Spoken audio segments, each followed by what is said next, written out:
现在呢，这个发动机咱们已经拆掉了啊，可以看到这里边是空的。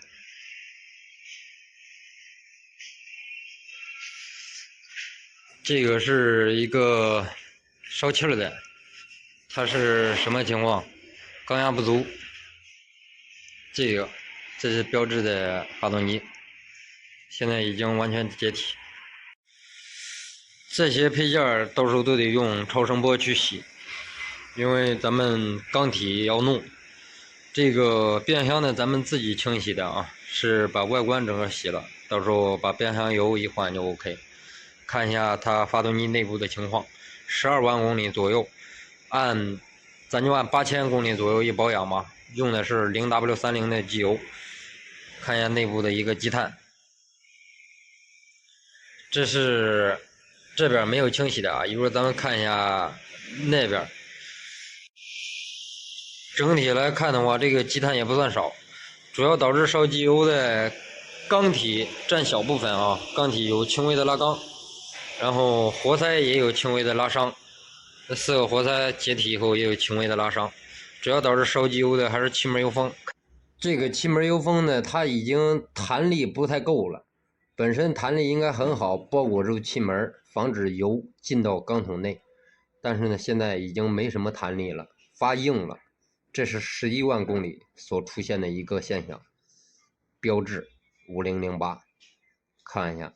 待会儿咱们再看一下那奥德赛，跑了将近小40万，现在也有点烧机油了，但是奥德赛呢，最主要治的就是缺缸，缸压不够，把缸盖整体得弄，然后所以下来之后，活塞环咱们不去管它，那奥德赛也有点拉缸了，咱们不去管，主要把气门油封，把那奥德赛的给它更换了。咱们看一下它这个新的气门，这个是原厂的，它这个新的呢口就比那个旧的要小很多，肯定的，因为旧的它是属于已经老化膨胀开了，已经的。这个气门呢积碳已经是非常严重，堆积成小山了都，积碳已经非常厚。现在是把气门的弹簧锁块全部压好，咱们看一下旧的气门为什么要换。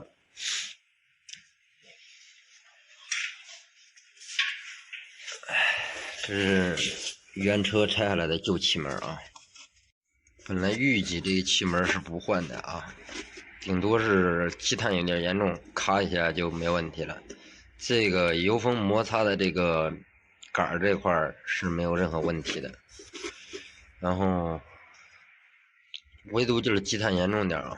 但是为什么换了呢？看一下它的磨损，咱们看一下这个导口，最重要是导口这块，它的磨损程度呢已经不一样了。可以看到这块黑的，就是说这块的密封性肯定是有问题，一边亮一边不亮，有一边有磨到一边没有磨到，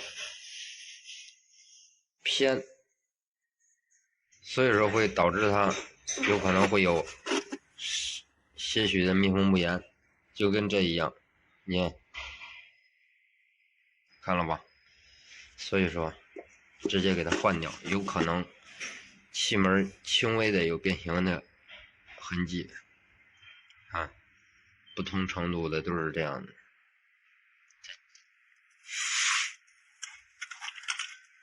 洗一下也能用，但是呢，既然拆掉了，咱们就做到万无一失。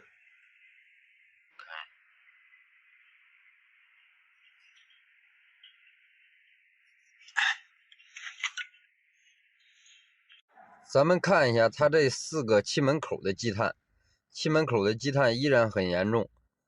这几个气门口呢，我徒弟他把这个自己清洗了，搁那儿，这个不用咱们清洗，直接超声波清洗的。然后看一下它这个积碳非常厚，原本应该是这样有形状的，现在已经看不出来任何形状了，而且积碳呈现出来的结扎现象非常严重，已经堆积成小山了，一铲厚厚的一层。进排气积碳都很严重。看一下它这个缸筒内部摩擦的情况，缸筒呢，缸壁就是跟活塞的裙部有偏磨的现象，只有一边有摩擦，另外一边是属于正常的。它这个钢筒有轻微的拉钢现象，所以说必须得弹钢换钢套了。轻微的拉钢，但不是特别严重，肯定会有影响，对烧机油会有影响。所以说一步到位，钢筒、活塞必须一起更换。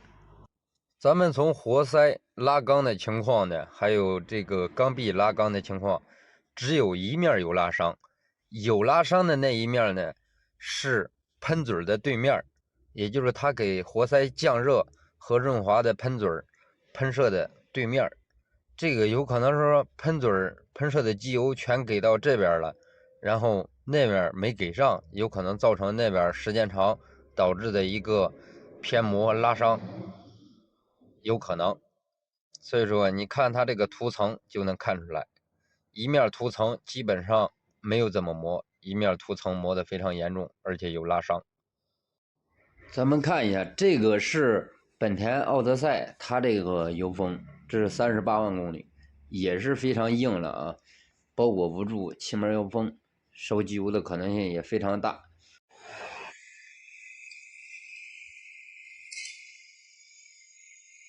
我烧缸盖，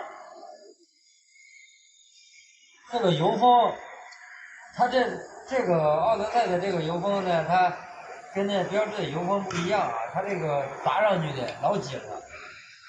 标致的那个呢，它那个是弹簧压的，烤一压它才好出来，不烤的话不好拔掉。那个弹簧拿掉，它就直接就掉了。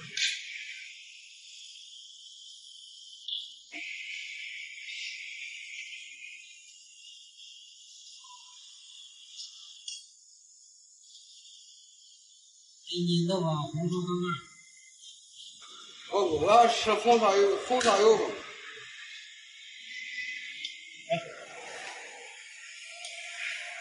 咱们看一下这个旧环的间距啊，二道环的间距已经明显的磨损，这个是环子的磨损，并不是气缸的磨损啊。气缸它只是拉伤，现在这个是气缸换的，然后环子新的，看一下它的间距已经明显的缩小了，所以说环子的拉伤和它的一个磨损都会导致它烧机油。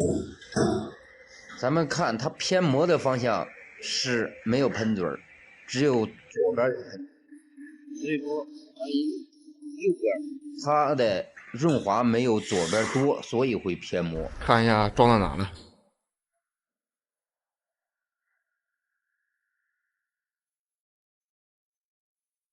哎，起步以后不是不漏吗？为啥换呢？它这个到这公里数拆掉，取后油封必换。这那个之前那个还软着呢，我看这玩意儿还不漏油啊，咋能换呢？它就是你到这地步就必须换，知道吧？既然拆掉就必须换。我操你大爷！这么黑心吗？啊！你他妈干嘛呢？咋能这么黑心呢？啊！我最看不惯你那种老板了啊！我跟你说，它必须换，为啥呢？你到这公里数，它就老化了，这个油封，知道吧？好，它多少老化？如果说上去漏油，再拆变速箱，这个工时费你来付吗？那原车的就比你那玩意儿后换的好。它不是原车的好不好，兄弟，到这个它硬化了，你看了没？摁了它不回位，知道吧？上去漏了，你拆的这个变速箱，你返这个工吗？我肯定，反正你不要狡辩，狡辩就是掩饰，知道吧？这原车的就是比你后换的好。我管你大爷的吧！滚！操！太他妈黑了，不干了，我操！滚！爱怎么滚都滚都我走了，滚！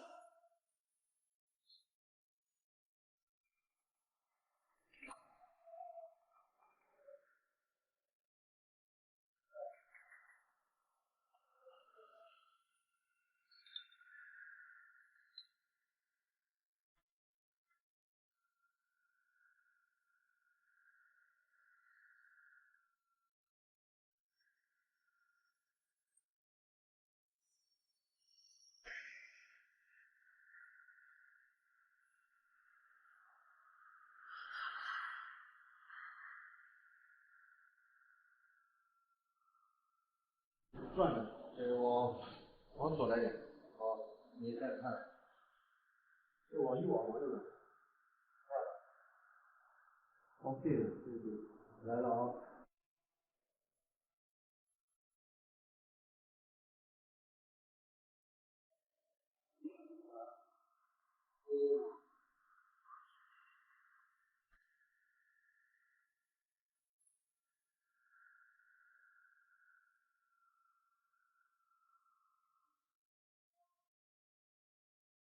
来了啊。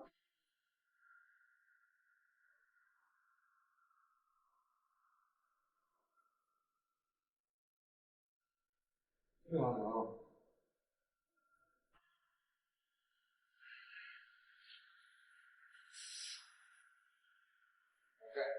哇盖。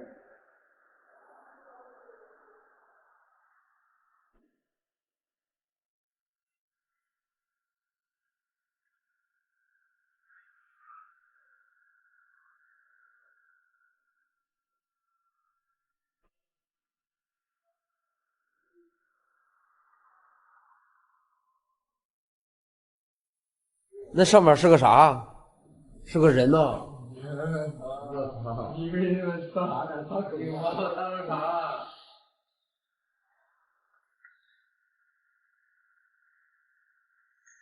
没照着你头兄弟，没事。上。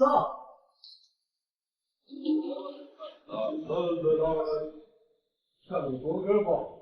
来了，我儿子。明白。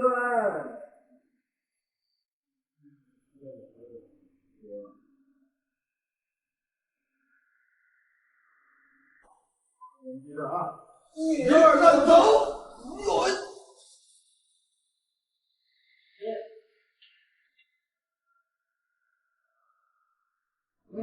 我给你俩过不边，给你们对吧？你看，干嘛？怎么做？都在动的，不屁股抬起。我在动的，帽子这边有掉的螺丝啊。帽子兄弟，帽子我没拿帽子，你这不扯淡帽子好看？你以为那能扯？帽子好看，你不拿帽子。一个是那。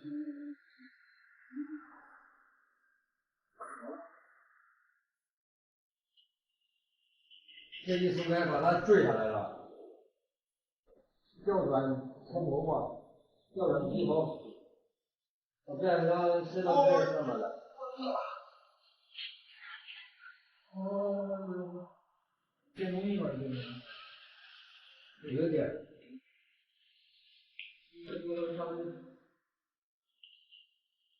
我他那没退啊，我风太大。我操，我这老垃圾都他就说，一点走，我。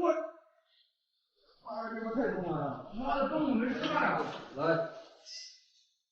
小马，来，你下来扛住桌子吧，你挡住桌子，我们来。你扶住桌子，别乱跑。好。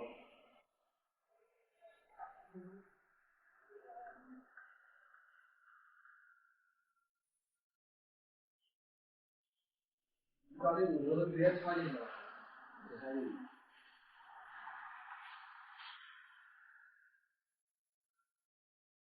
现在咱们这个标致5008已经完事啊，现在正在进行一个路试，表显示14万公里，刚14万公里啊。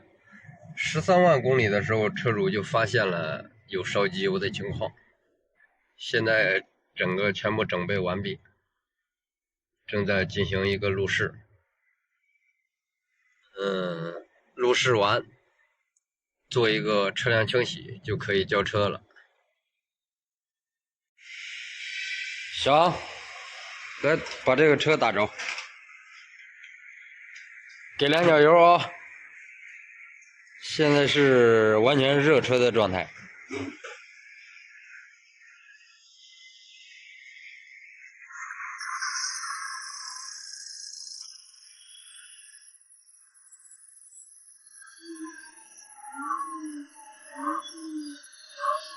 好，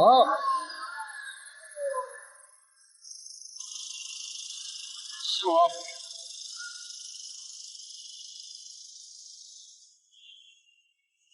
这个现在已经就全部完事儿，就等车主来接车呢，全部清洗完了。这个刚才咱们看了时表14万公里，13万公里的时候车主发现烧的，然后现在咱们路试的这辆是个标致408，什么问题？烧机油啊，看一下现在公里数，115500公里，然后1000公里烧1升吧，差不多。咱们路试完了毕，然后现在开回店里上架子拆解。这个呢408，那个是个 1.8T 的，这个是 1.6T 的，布局都一样啊，变速箱都是6AT， 变速箱是一模一样，但是我感觉这个车它不是实表。为什么这么说呢？变速箱漏油，看一下变速箱油放出来的也就顶多2升，属于不正常的。变速箱底下的散热器漏油，然后变速箱偏壳漏油。咱们看一下这个标致5008呢，人家14万公里去试这个车驾驶感受，底盘上传上来的感觉啊，比这个11万公里的408呢整体紧凑多了。这个11万公里呢，底盘属于一个比较散的感觉。这个一些配件是这个标致5008换下来的一些东西，咱们看都换了什么。机脚啊，变速箱机脚，看看裂的。共振，然后这个是暂时的一个机脚，2个机脚，空力壳子应该是之前保养的时候，这有个真空管搞断的，再加上时间长了，它这个3条螺丝抓不紧，力度抓不够，导致密封不严。看一下有以前上的改过的粗螺丝，所以说把空力壳子给换了。这个水泵的运行站紧器就是辅助轮有异响，就是刚凉车打着的时候咔咔咔咔的异响，和一个水泵轮，这个水泵轮老化，然后也磨损了，磨薄了，它上面本来是有一层胶质的东西呢，就类似于皮带缠上面的感觉，这个老化再加上磨薄了，所以换一个这个。这是一套活塞链条一套，这是一个涡轮增压的进气管，老化开裂，平衡杠输拉杆球头掉了，老化，轻微有矿亮，气门油封，这些都是最基本的啊。然后这是一根防冻液管，接头老化，导致轻微漏防冻液。这个车啊，它只有漏防冻液，变速箱油和机油是没有漏的。这个车是刚才目前看漏变速箱油，还有防冻液轻微点渗。这废气管为什么换呢？咱们看一下它这个，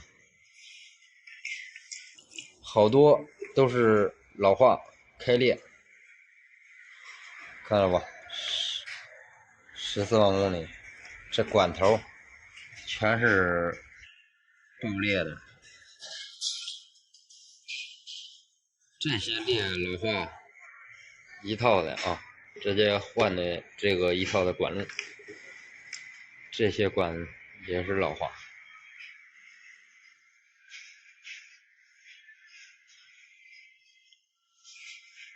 像这真空管老化的就直接必须换掉，要不然回头返工率太高。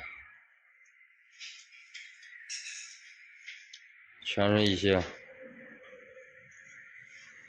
老化的痕迹，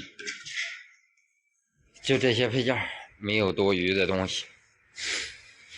标致它以前不烧机油呢，烧机油很少，当然那都是自吸的发动机，但是它用了德系、宝马的发动机以后，就是这个 1.6T、1.8T 的，15年到18年左右的，嘎嘎烧的贼厉害。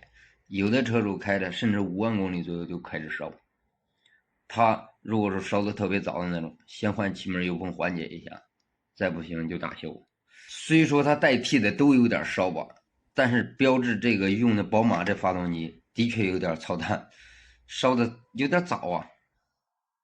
他宝马自家都不用这个发动机了，到后来就是因为有缺陷烧，不仅烧机油，而且链条也有问题，还有漏油、漏防冻液，这些都是问题，在宝马 mini 上那呈现的淋漓尽致的。